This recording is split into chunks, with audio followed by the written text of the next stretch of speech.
வணக்கம்ங்க. இது உங்கள் கொங்குல வந்துச்சாங்க. இந்த வீடியோ என்ன பார்க்க போறீங்கன்னா, நம்ம ஆட்டுக்குட்டி பற்றியான அப்டேட் தாங்க பார்க்க போகிறோம். பார்த்தீங்கன்னா, நம்ம முந்தின வீடியோவில் ஆட்டுக்குட்டி வெயிட் போட்டு காமிச்சிருந்தேங்க. 3வது டைமாக எவ்வளோ ஏறி இருக்குது. அதில் கேப் பார்த்தீங்கன்னா 1½ மாதம் கேப் இல்லைங்க. 2வது டைம் வந்து வெயிட் போட்டு 3வது டைம் வெயிட் போடுறதுக்கு இடையில பார்த்து 1½ மாதம் கேப்புங்க. அந்த 1½ மாதத்தில் எவ்வளோ ஏறி இருக்குது என்னன்னு சொல்லி வீடியோவில் போட்டிருக்குறேங்க. நீங்கள் பார்க்காதீங்க, பார்த்து போட்டு வந்துட்டிங்கன்னா கொஞ்சம் நல்லா இருக்குங்க, புரியுங்க. அடுத்தது பார்த்தீங்கன்னா, இந்த வீடியோவில் என்ன பார்க்க போகிறோங்கன்னா, அது தீவன முறைங்க. அந்த 1½ மாதத்துல என்னென்ன தீவனம் கொடுத்தோம், எப்படி வளர்ந்ததா இல்லையா, எப்படி கொடுத்தோம், அதெல்லாமே தெளிவாக பார்க்க போகிறோங்க. நம்ம வீடியோ வந்து கொஞ்சம் மாற்றி எடுத்துட்டாங்க, டைரக்ஷன் மாற்றி எடுத்துட்டாங்க. அதனால் கொஞ்சம் அட்ஜஸ்ட் பண்ணிக்கோங்க இந்த ஒரு வீடியோ மட்டும். பார்த்தீங்கன்னா, இந்த வீடியோவில் ஒரு எனக்கே ஆச்சரியங்க. இந்த 1½ மாதத்துல தீவனமே சரியாக கொடுக்கல. எந்த பராமரிப்பும் முந்தின மாதத்து மாதிரி பண்ணல. ஆனால் வெயிட்டு பார்த்திங்கன்னா நல்லா ஏறி இருக்குதுங்க. எனக்கே ஆச்சரியமாக போச்சு. 11 கிலோ அதெல்லாம் ஏறிக்குதுங்க. 11 கிலோவெல்லாம் ஏறிக்குது. அது பார்த்திங்கன்னா இவ்வளோ ஏறுமான்னு எனக்கே ஆச்சரியமாக போச்சுங்க. சரி வாங்க, எப்படி ஏறிச்சு, என்ன தீவன முறை, இதெல்லாம் தெளிவாக பார்க்கலாங்க. வீடியோக்குள்ளே போகிறதுக்குன்னா நம்ம சேனலை சப்ஸ்கிரைப் பண்ணிட்டு கூடவே அந்த பெல் ஐக்கான் ஆளில் போட்டிங்கன்னா நம்ம போடக்கூடிய வீடியோ வந்து உடனுக்குடன் நோட்டிஃபிகேஷன் வந்துடுங்க. சரிங்களா? சரி வாங்க வீடியோக்குள்ளே போயிடலாமுங்க. இந்த வீடியோ கடைசியில் பார்த்தீங்கன்னா, ஆடு வளர்த்துறதுன்னா எப்படி எப்படி பிளான் பண்ணி பண்ணணும், அதெல்லாம் பார்த்தீங்கன்னா ஒரு ஐடியாஸ் எனக்கு தெரிஞ்சுதுங்க. இப்போ வளர்த்ததுனால இது இது தெரிஞ்சுக்கிட்டு அப்படி அதை சொல்லிக்கிறேங்க. அதனால் ஸ்கிப் பண்ணாத பாருங்கள். பார்த்தீங்கன்னா இப்போ 1½ மாதம் கேப்புன்னு சொன்னாங்களேங்க. 1½ மாதம் கேப்பில் பார்த்தீங்கன்னா தீவனம்னு பெருசாக எதுவுமே கொடுக்கலீங்க. அதுக்கு முன்னாடி பார்த்தீங்கன்னா அந்த பெல்லட் கொடுத்துட்டு இருந்தேங்க. பெல்லட்டு கொஞ்ச நாள் கொடுத்துட்டு இருந்தேன். அதுக்கப்புறம் அதையும் நிறுத்திட்டேங்க. பெல்லட் கொடுத்ததுக்கப்புறம் அந்த முந்தின மாதம் பார்த்தீங்கன்னா பருத்தி கொட்டை, அப்புறம் பார்த்தீங்கன்னா மக்காச்சோளம், குருணை இதெல்லாம் கொடுத்துட்டு இருந்தேங்க. அது பார்த்தீங்கன்னா இந்த அளவுக்கு வெயிட் கெயின் ஆகலைங்க. ஆனால் அதுக்கு நல்லா ஆச்சு. இந்த அளவுக்கு ஆகலைங்க. இந்த 1½ மாதத்துல என்ன கொடுத்தாங்கன்னா ஒரு 10 15 நாள் எதுவுமே கொடுக்கலீங்க. எதுவுமே கொடுக்க முடில. கொஞ்சம் பட்ஜெட் ப்ராப்ளம் வந்து இடையில அது இதுன்னு வந்தங்காட்டி இதை பார்க்க முடியலைங்க சரியா. அப்புறம் பார்த்திங்கன்னா வேறு தோட்டத்து வேலை, அதை பார்த்துட்டு இதை பார்க்க முடியலைங்க. நிறையா பிரச்சனை. அதனால் அதை கொடுக்க முடியலைங்க. அப்புறம் வீட்டில் கொஞ்சம் இருந்ததுங்க. மக்காச்சோள மக்காச்சோளத்தை உடச்சதுன்னு வச்சுக்கோங்களேன். அது கம்மியாக தான் கொடுத்தோம். ஒரு காலையில் ஒரு 1½ கிலோ, சாயந்தரம் ஒரு கிலோ, அது மாதிரி 2½ கிலோ அந்த சம்திங் தான் கொடுத்துருப்போம். அவ்வளோதாங்க தீவனம். அது ஒரு மாதம் 20 25 நாள் ஆட்டம் கொடுத்துருப்பேங்க. அடுத்தது பார்த்திங்கன்னா பருத்தி கொட்டை அப்பப்போ கொடுத்துட்டு இருந்தான். அது ஒரு 5 6 நாள் தாங்க கொடுத்தோம். பார்த்திங்கன்னா வெயிட் கெயின் நல்லாவே இருக்குதுங்க. முதல் கொடுத்து வளர்த்துனதை விட இது நல்லாவே இருக்குதுங்க. அப்புறம் இந்த லிவர் டானிக்கு இதெல்லாம் எதுவுமே காட்டலைங்க.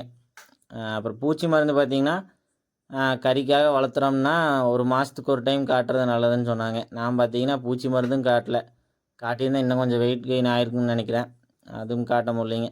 உனக்கு பார்த்தீங்கன்னா இதெல்லாம் கரெக்டாக பண்ணி கரெக்டாக ரெடி பண்ணிங்க. அப்போதைக்கு அப்போ எது எது பண்ணணுமோ அதெல்லாம் கரெக்டாக பண்ணிடுவோங்க. பூச்சி மருந்து மாதத்துக்கு ஒருக்கா காட்டணுங்க. அடுத்து தீவனம் கரெக்டாக முடிஞ்ச அளவுக்கு கொடுக்கறதுக்கு ட்ரை பண்ணுவோங்க. இதெல்லாம் பண்ணால் மட்டும்தான் இன்னும் அந்த வெயிட் கெயின் வந்து மெயின்டைன் பண்ண முடியுங்க. இந்த மாதம் வெயிட் கெயின் பார்த்தீங்கன்னா மினிமம் 4 கிலோவுக்கு மேலேங்க.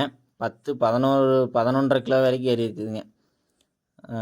தீவன முறை கரெக்டாக பண்ணாமையே இவ்வளோ ஏறி இருக்குதுங்க. கரெக்டாக பண்ணால் இன்னும் நல்லா ஏறினாலும் ஏறும். அதனால் இந்த மாதம் எப்படி ஏறுதுன்னு பார்க்கலாங்க, கரெக்டாக மெயின்டைன் பண்ணி. அடுத்தது இந்த உலர் தீவனம் பார்த்திங்கன்னா கடலக்கொடி இதுன்ட்டு இருந்ததுங்க. அப்புறம் சோளத்தட்டு இருக்குதுங்க. அதுவும் கொஞ்சம் வரத்தட்டு இருக்குது. அது கொஞ்சம் கொஞ்சம் திங்கிங்க.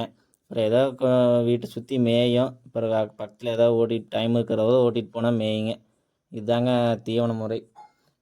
இதில் என்ன தெரிஞ்சுக்கிட்டிங்கன்னா இந்த மாதத்தில் பார்த்திங்கன்னா ஆடு வாங்கும்போதுங்க கறிக்காக வளர்த்துறீங்கன்னா பிறவை குட்டிங்க, அதாவது ஃபீமேல் வாங்கக்கூடாதுங்க. சரிங்களா? வெயிட் கெயின் ஆகிறது வந்து ஆகிறது இல்லைங்க. கிடா குட்டி ஆகிற அளவுக்கு அது ஆகிறது இல்லைங்க. அதனால் பார்த்திங்கன்னா கறிக்காக வளர்த்துறீங்க, ஃபீமேல் செலக்ட் பண்ணாதீங்க. அடுத்தது பார்த்திங்கன்னா சின்ன குட்டி இளங்குட்டி வாங்கவே வாங்காதீங்க. 15 கிலோவுக்கு மேலே வாங்கினீங்கன்னா மட்டும்தான் நல்லா லாபகரமாக கொண்டு போக முடியுங்க. ஈஸியாக இருக்கும். இது ஒன்றுங்க. அடுத்தது கம்மியாக கிடைக்குது, நான் 10 குட்டி பண்ண வைக்க போகிறேன், 10 குட்டி ஒரு 1000 ரூபா 1000 1500 வாங்கிடலாம் மினிமம் அமௌண்ட்டில் அப்படின்னாலும் நினைக்காதீங்க.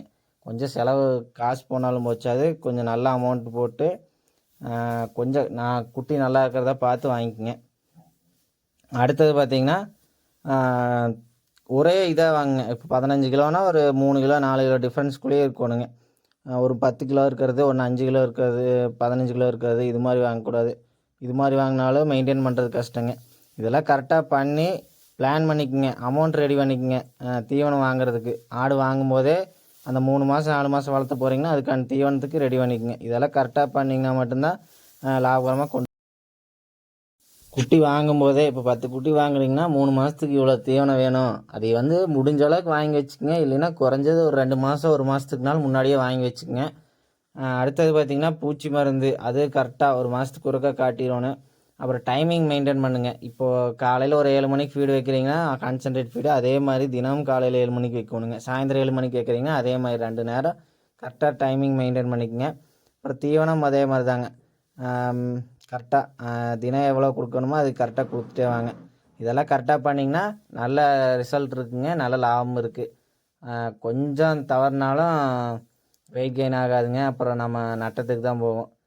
இது பார்த்திங்கன்னா இன்னும் நிறையா இருக்குதுங்க. இது தொடர்ந்து நம்ம அடுத்தடுத்த வீடியோவில் சொல்கிறேங்க. தொடர்ந்து பார்க்கணும் நம்ம சேனலை சப்ஸ்கிரைப் பண்ணி வச்சுக்கோங்க. உங்கள் ஆடு வளர்த்த ஃப்ரெண்ட்ஸுக்கு ஷேர் பண்ணி விட்ருங்க. சரிங்களா? சரி, நன்றிங்க. அடுத்த வீடியோவில் பார்க்கலாங்க.